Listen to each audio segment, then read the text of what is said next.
रायगड जिल्ह्यात राष्ट्रवादी काँग्रेस आता नव्याने उभारी घेऊ लागला असून कर्जत येथे राष्ट्रवादी काँग्रेस पक्षाचा भव्य मेळावा पार पडला। या मेळाव्याला मंत्री नरहरी शिरवळ, मंत्री अदिती तटकरे, आमदार सुनील शेळके यांची प्रमुख उपस्थिती होती। यावेळी खासदार तटकरे यांनी कर्जत खालापूर विधानसभा मतदारसंघात राष्ट्रवादी काँग्रेसची शक्ती निर्माण करण्यासाठी सुधाकर घारे यांना प्रचंड बळ देणार असल्याचं सांगितलं।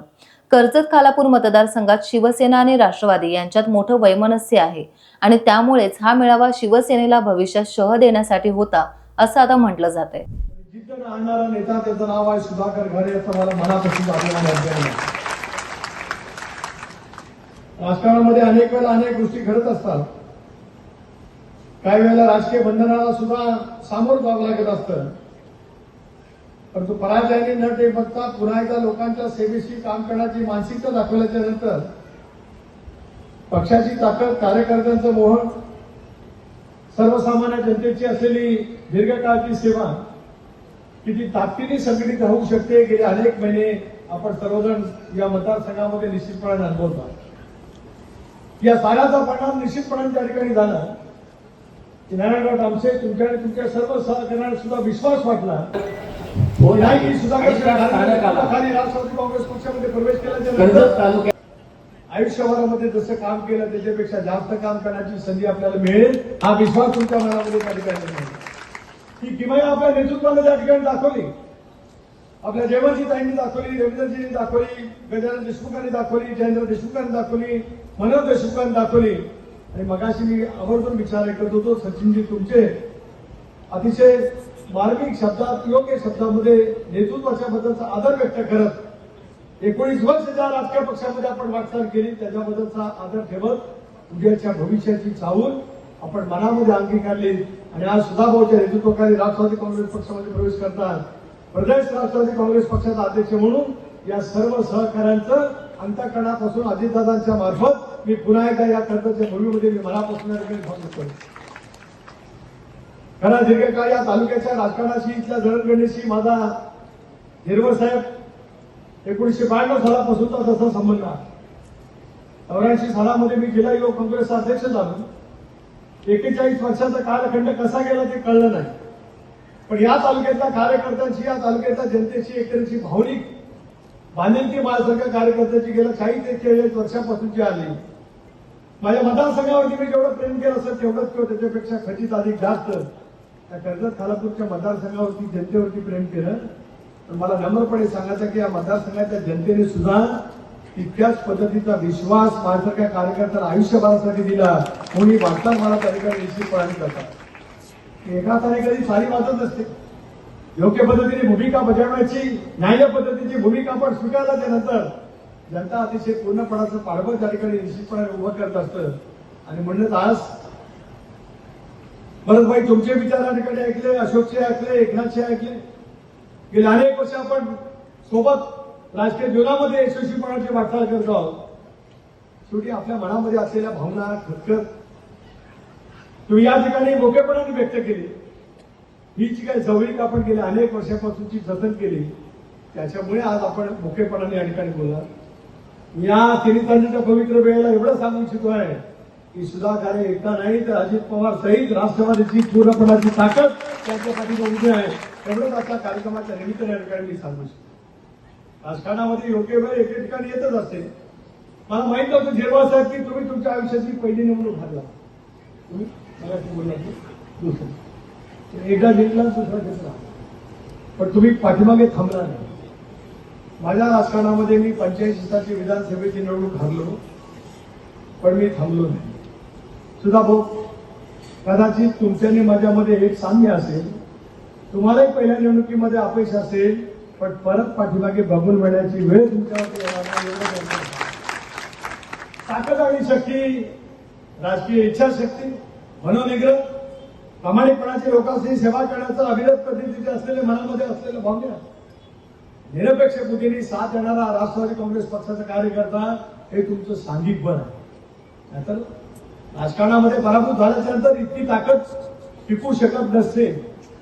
अनेकांनी आपल्या राजकारणामध्ये, जिल्ह्यामध्ये असेल, महाराष्ट्रामध्ये असेल, देशभरामध्ये वेगवेगळ्या स्तरावरती निश्चितपणे अनुभव असेल, पण झिरवाळ साहेब, खोटकर साहेबांना या गोष्टीचा अभिमान आहे की गेल्या 6 महिन्यामध्ये अनेक ठिकाणी फेरबदल झाले। कर्जत खानापूरमधली सोयी सुद्धा हलवू शकली नाही, हे सुद्धा या ठिकाणी आमच्याकडे सांगू इच्छितो. आणि त्यांच्या मनामध्ये असलेला विश्वास, प्रेम, निष्ठा ज्या पद्धतीने त्या ठिकाणी राहत असतील त्याचं स्वतः म्हणजे असा कार्यक्रम या ठिकाणी या ठिकाणी आपल्याला पाहायला मिळतो. थोडासा तुम्हाला यायला वेळ झाला तर मला एक सांगितलं पाहिजे की ते आज परदेशामध्ये जाणार होते ते दोघे. ते तसे दोन टोपीवाले नेते राष्ट्रवादी काँग्रेस पक्षाचे आधारस्तंभ आहेत. समाज म्हणून आपण सर्वजण एकच आहोत.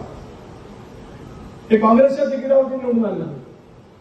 काँग्रेसला ही जागा ज्याला राष्ट्रवादी काँग्रेस पक्षाने 2019 सालामध्ये सोडली तर काँग्रेस पक्षाचे त्यावेळेचे आमदार शिवसेनेमध्ये गेले होते. राष्ट्रवादी काँग्रेस पक्षाने काँग्रेसला उमेदवार दिले आणि जिल्हा परिषदेचे राष्ट्रवादी काँग्रेस पक्षाचे निवडून आलेले पदाधिकारी होते, पण आम्ही त्यांना त्या ठिकाणी दिले आणि ते सच्चा कार्यकर्ता म्हणून इगतपुरीकरांनी त्यांना विधानसभेवर त्या ठिकाणी निर्वाचित. मग कसं करून घ्यावी सुद्धा शेठ 41 वर्षात मी पण बांद्राच्या अनेक ठिकाणी गेलो असेल, पण या दोघांकडनं जर काय तुम्ही शिकलं तर तुम्हाला सुद्धा राजकारणामध्ये विषयामध्ये लोकांच्या कामाच्या मध्ये कुठल्याच गोष्टीची कमतरता पडू शकणार. कधी कुठे कशामध्ये जावं आणि आपल्या कामाचा पाठपुरा करावा याचं उत्तम माहिती ते दिशा त्या ठिकाणी देऊ शकतात. हिरामण कोसकरांची सुद्धा तुम्हाला गंमत सांगतो. एक दिवशी सकाळपासून मी आणि दादा त्यांच्या कामाच्या मागे लागलो. रात्री उशिरा त्यांना बोलवलं आणि रात्री 12च्या नंतर त्याचा राष्ट्रवादी काँग्रेस पक्षामध्ये आम्ही प्रवेश केला. त्याचे काय परिणाम झाले ते मी आता या ठिकाणी सांगू इच्छित नाही, पण त्याचे जे परिणाम झाले त्याचे सर्वाधिक कोणाला ऐकायला लागलं ते मला ऐकायला लागलं. पण हा 10,000 नेता 75,000 पेक्षा जास्त किती मतं निवडून आला? 87,000 मतांनी इगतपुरी सरकार प्रगत मतदारसंघातून होता. लोकसभेला यांच्या मतदारसंघामध्ये आपण खूप विचारण्याची होतो, पण पुन्हा एकदा त्या मतदारसंघामध्ये त्यांनी एक प्राबल्य त्या ठिकाणी निर्माण केलं आणि एक निश्चितता त्या ठिकाणी झाला. सुधाभाऊ ज्या पद्धतीने तुम्ही काम करता, मग अशी उल्लेख केला या तालुक्यामध्ये आदिवासी बांधवांची संख्या मोठ्या प्रमाणावरती आहे. या तालुक्याचा अनेक अर्थाने या तालुक्याचा महाराष्ट्राच्या पर्यटनाच्या इतिहासामध्ये नावारूपाला येतो. पण निरपेक्ष बुद्धीने काम करणारा नेता ज्याला मतदारसंघाला लागतो त्यावेळेला त्या गावाचं आणि त्या परिसराचं नाव सुद्धा कधीतरी उंचावलं जाऊ शकत. असं कधी गेल्या 35 वर्ष घडलं नव्हतं. या वेळेला उशीर झाला. तर उशीर झाला त्या उशिराची भरपाई दुप्पट व्याजाने करणारा मी कार्यकर्ता एवढं करतो. आता 15 दिवसांनी माझी कर्जत खालापूरला फेरी झालेली असं हिरवळ साहेब कधीच घडलं नाही. त्यापूर्वी मधल्या कालावधीमध्ये ज्या राजकीय घडामोडी असतात त्यांचं घडलं, पण नारायणराव डामसेकांनी मधल्या कालावधीमध्ये अनेक पक्षाचा राजीनामा दिला होता. पक्षाने त्याचा राजीनामा स्वीकृत केला. राजकारणामध्ये अनेक वेळा अनेक गोष्टी घडत असतात, त्याच्यात काय कोण कोणाला काय दोष देऊ शकत नाही. आपापला राजकीय पक्ष मजबूत करण्याचा अधिकार प्रत्येकाला त्या ठिकाणी आहे. होय, आम्ही देवेंद्रच्या नेतृत्वाखाली राज्यामध्ये काम करतो, दादाच्या नेतृत्वाखाली राज्यामध्ये काम करतो, एकनाथ शिंदेच्या नेतृत्वाखाली काम करतो. राष्ट्रवादी काँग्रेस पक्षाचा विचार आहे तो आभापेठ ठेवूनच आमची राष्ट्रीय वाटचाल पुढच्या कालावधीमध्ये हवी. त्याच्या कोणाच्या मनामध्ये संधी असते काय कारण. आणि म्हणूनच तुम्ही एका मतदारसंघापुरतं सीमित नाही. गीताला लढाऊपणा कसा असू शकतो, कार्यकर्त्यांच्या प्रति जिव्हाळा ज्या पद्धतीने आपण टिकून ठेवला त्याच्यामुळे आज इतकी भरगच्च सभा आपल्याला या ठिकाणी त्यानिमित्ताने पाहायला मिळाली. आणि म्हणूनच तुम्हाला आता जेव्हा साहेब कळलं असेल, नाहीतर मी कधी रागात प्रदेशाध्यक्ष म्हणून बोलत नाही. काल तुम्हाला बोललो आणि तुम्ही देशातली जाणारी तिकीटं रद्द करून या कार्यक्रमाला आलात त्याच्याबद्दल तुमचे सुद्धा मी मनापासून आभार मानतो. कार्यकर्त्यांची कदर, एक सहकारी ज्याला राष्ट्रवादी काँग्रेस पक्षामध्ये येतो, सुद्धा घाले सरकार लढाऊ कार्यकर्ता ज्याला जिद्दीने पक्ष उभा करण्यासाठी असंख्य सहकार्यांसोबत घेत यशस्वीपणाने वाटचाल करतो, त्याला मी परराष्ट्रात परदेशामध्ये परत एकदा जाईल, पण कर्जतला येण्याची संधी मी सोडणार नाही. हा मनातला तुमचा विचार या कार्यक्रमाच्या बद्दलचा आदर किती मोठ्या प्रमाणात आहे हे आपल्याला स्पष्टपणे त्या ठिकाणी निश्चितपणे जाणू शकतात. आज आपल्या माझ्या सर्व सहकार्यांनी एवढंच आश्वस्त करतो की ज्यांनी आज पक्षामध्ये या ठिकाणी प्रवेश केला. खरं मगाशी सचिनजी तुम्ही म्हणालात की सगळे व्यासपीठावरती असणारे कार्यकर्ते आज समोर बसलेले बघतायत कारण व्यासपीठ इतकं मोठं आहे. राष्ट्रवादी काँग्रेस पक्षाचं व्यासपीठ हे अशाच पद्धतीने नेहमी सजलेलं असतं, विचाराची आदान-प्रदान करतं, कार्यकर्त्यांची जवळीक त्या ठिकाणी साधत असतं आणि त्याच्यातून एक नवा विचार सोबत घेत आपण यशस्वीपणाने त्या ठिकाणी वाटचाल करत असतो. त्या यशस्वीपणाचा वाटचालीचा दिवस म्हणजे आजचा दिवस आहे असं या ठिकाणी यांनी मानतो. 9 एप्रिल हा दिवस आम्ही कधी विसरणार नाही. 9 तारखेला अशोक का विसरणार नाही? कारण 8 महिन्याच्या नंतर मी इथे आलो. मी सगळेजण आपण सोबत आहोत. अनेक महिन्याच्या कालावधीच्या नंतर आपण जेव्हा एकत्रितपणाने येतो त्याला उद्याच्या भवितव्याची चाहूल मनामध्ये ठेवत आपण काम करण्याची मानसिकता तयार करतो. एकदा दादांचा एक भव्य दिव्य कार्यक्रम झाला. आपण यशस्वीपणे वाटचाल करत असताना निर्णय घेतल्याच्या नंतर आपण कर्जतलाच राष्ट्रवादी काँग्रेस पक्षाचं 2 वेळेला राज्यस्तरीय अधिवेशन आपण यशस्वी केलं. त्याच्यामध्ये सुद्धा सुधाभाऊ तुमचा सिंहाचा मोलाचा वाटा राहिला. एकत्रित राष्ट्रवादी काँग्रेस पक्षास्थानं सुद्धा घेतलं आणि दादाच्या नेतृत्वाखाली ज्याला आपण नवा विचार घेऊन स्वर्गीय समाजसेवाच्या विचारधारेवरती काम करण्याची भूमिका एनडीएमध्ये सहभागी होण्याचा करण्याचा निर्णय घेतला. त्यावेळेला सुद्धा 2 दिवसीय यशस्वी शिबिर आपण या ठिकाणी केलं होतं. त्याच वेळेला एक प्रचंड जाहीर सभा कर्जतकरांनी अनुभवलेली होती. प्रचंड जाहीर सभा झाली. त्या सभेचं दुसरं प्रतिबिंब या मधल्या कालावधीमध्ये या सगळ्या घडामोडीच्या नंतर सुद्धा तितक्याच पद्धतीने टिकून ठेवण्याचं अवघड शोधविषय ज्या पद्धतीने तुम्ही सगळ्यांनी मिळून केलेला ती बाब अत्यंत यशस्वी पद्धतीने होऊ शकते. आपण सांगितलं की आदिवासी बांधवांच्यासाठी सांस्कृतिक भवन असावं. आता हे 2 महत्वाचे नेते आहेत जे मला मार्गदर्शन करतील.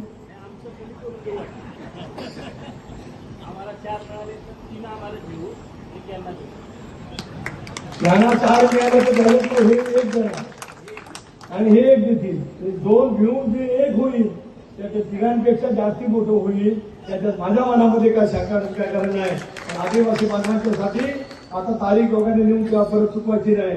पुढच्या 9 एप्रिल 2026च्या अगोदर हे आदिवासी भवन झालं पाहिजे आणि त्याच्या उद्घाटनाला तुम्ही आलं पाहिजे.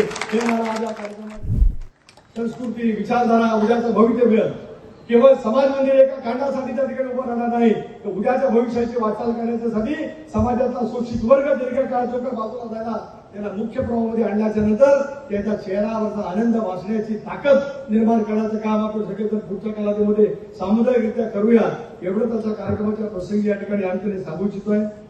तुम्हाला माहिती असेल निर्मल साहेब अजितदादांनी वारंवार उल्लेख केला अख्ख्या महाराष्ट्रात राष्ट्रवादी काँग्रेस पक्षाचं तालुक्याचं कार्यालय सर्वात जर काही क्रमांक 1 कुठं असेल तर ते सुधाभाऊच्या नेतृत्वाखाली आज कर्जत तालुक्यामध्ये जायचं. पण अनेक वेळा उल्लेख केला भगवानचे मी आज या ठिकाणी आपल्याला समाधान वाटून बोलतो अशाचा भाग नाही. अनेक जाहीर करारामध्ये अजितदादा ते बोलतात आणि अजितदादा फारसी कोणाची स्तुती करण्यासाठी प्रसिद्ध आहेत असं नाही. तरकटपणाने एखादी चूक असेल ते सांगण्यामध्ये ते त्या ठिकाणी बोलत असतात. पण एखादी गोष्ट ज्याला चांगली होत असते त्यावेळेला त्याच्या पाठीवरती शाबासकीचा हात फिरवणारा मोठ्या मानाचा नेता म्हणजे कोण तर अजितदादा आहेत. हे मला कार्यक्रमाच्या निमित्ताने या ठिकाणी सांगत आहे. पण भव्य दिव्य पाहिजे केवळ त्या ठिकाणी इमारत ऑफिस आहे अशाचा भाग नाही तर त्या इमारतीमधून लोकांना सुद्धा भव्य दिव्य पद्धतीची स्वप्न साकार होण्याची ताकद निर्माण करण्याचं कार्यालय म्हणजे माझं कर्जत राष्ट्रवादी काँग्रेस पक्षाचं कार्यालय आहे. एवढंच मला आजच्या या कार्यक्रमाच्या प्रसंगी या ठिकाणी सांगायचं. जिद्द उमेद पुढच्या कालावधीमध्ये सुद्धा याच पद्धतीने तुम्ही सगळेजण चालू ठेवत राहा. वारंवार यातच राहायचं आहे. विविध विकास कामाच्या निमित्ताने यायचं आहे. आणि पुन्हा एकदा तुम्हाला मी एवढं सांगू इच्छितो आहे पक्षाची पूर्णपणाची ताकद मगाशी जे काय सगळे वक्ते बोललेत ना ते सगळे इथे बसले. हे जरी कमी झालं असलं तरी हे आहे हे म्हणजे ते जरी किती झालं ते इथे आहे. आणि त्याची जाण आणि जाणीव अजितदादांच्या मनामध्ये सुद्धा निश्चित आहे की एखादा कार्यकर्ता ज्या पद्धतीने पक्षाच्या संघटनेसाठी काम करत असतो. 9 वाजत आले तरी सुद्धा माझ्या माय माऊली या ठिकाणी बसल्यात. एकही माझे माय माऊली या ठिकाणी हल्ली नाही याचा अर्थ सुधाभाऊच्या नेतृत्वाचा पक्षाचा विश्वास हा त्यांच्या मनामध्ये त्या ठिकाणी जागृतपणाने आहे. एक आपला हक्काचा भाऊ ज्याला राजकीय भविष्याची वाटचाल करत असतो भगिनीच्या नात्याने त्याच्या पाठीमागे ठामपणे उभं राहिलं पाहिजे. ही मनस्वीपणाची भावना ज्याला माता भगिनीच्या मनामध्ये येते ते नेतृत्व कधी पाठीमागे राहत नसतं. ते यशस्वीपणाने पुढची वाटचाल करत असतं. तुमच्या स्वभावाचा दुसरा गुण म्हणजे नम्रता ही आहे. नम्रपणाने जमिनीवरती पाऊल ठेवून जाणारा माणूस कधी राजकारणामध्ये समाजकारणामध्ये अजिबात पाठीमागे जाऊ शकत नाही. मी याचा अर्थ काय त्याला समजायचं असेल त्यांनी समजावा. अजय भगवानचे हे सगळे हसले त्यांना समजलं मला काय बोलायचं आहे. हाच कायम राहू द्या. शेवटी आयुष्यभराचा हात ठेवा. तुम्हाला भविष्यातली उंची गाठण्यासाठी 100% उपयुक्त ठरेल त्याच्यात माझ्या मनामध्ये काय शंका नाही. लोक पाहत असतात काय मानसिकतेने कोण त्या ठिकाणी काम करत असतं कशा पद्धतीने प्रत्येकाच्या मनामध्ये काय पद्धतीने विचारत असतात. आणि या सगळ्या गोष्टीचं पाठबळ मोठ्या कुटुंबावरती पाठीमागे मिळालेलं असताना 90-92,000ची मतं अपक्ष मिळवणं सोपं काम राहू शकत नाही. ती ताकद या खालापूरच्या कर्जतच्या जनतेने आपल्या पाठीमागे त्या ठिकाणी उभी केलेली आहे. पण पाठीमागे वळून न बघता पुढची यशस्वीपणे वाटचाल करा. आम्ही सगळेजण आपल्या पाठीमागे निश्चितपणे त्या ठिकाणी आहोत. मी एवढं सांगतो की पुन्हा एकदा या तालुक्यामध्ये ज्या वेळेला येईल त्याला तुमच्या आनंदाला उधाण आलेलं असेल अशा कार्यक्रमाला मी आपण सांगतो. तो दिवस फार आज नाही एवढंच आजच्या प्रसंगी या ठिकाणी सांगायचं आहे. पुन्हा एकदा म्हणजे या सर्व सहकार्याचं राष्ट्रवादी काँग्रेस पक्षाच्या प्रवाहामध्ये अंतःकरणापासून या ठिकाणी स्वागत करतो. मनपूर्वक हार्दिक शुभेच्छा देतो. रायगड जिल्ह्यामध्ये राष्ट्रवादी काँग्रेस पक्ष अतिशय बलशालीपणाने वाटचाल करतोय. ही या सह्याद्रीच्या कुशीत असलेल्या कर्जत खालापूरच्या मतदारसंघापासून त्या पद्धतीने सुरू राहील की उद्याच्या भवितव्यामध्ये महाराष्ट्राच्या कानाकोपऱ्यात सांध्यापासून सांध्यापर्यंत निश्चितपणे त्याचे प्रतिबिंब उमटतील. मला विश्वास प्रदेशाध्यक्षांना त्या ठिकाणी व्यक्त करतो. पुन्हा एकदा अंतःकरणापासून आपल्या सर्वांचं स्वागत. जय हिंद, जय महाराष्ट्र, जय राष्ट्र. टाइम्स डिजिटलला लाईक करा, सबस्क्राईब करा, शेअर करा आणि बेल आयकॉन दाबायला विसरू नका. पाहत रहा टाइम्स डिजिटल.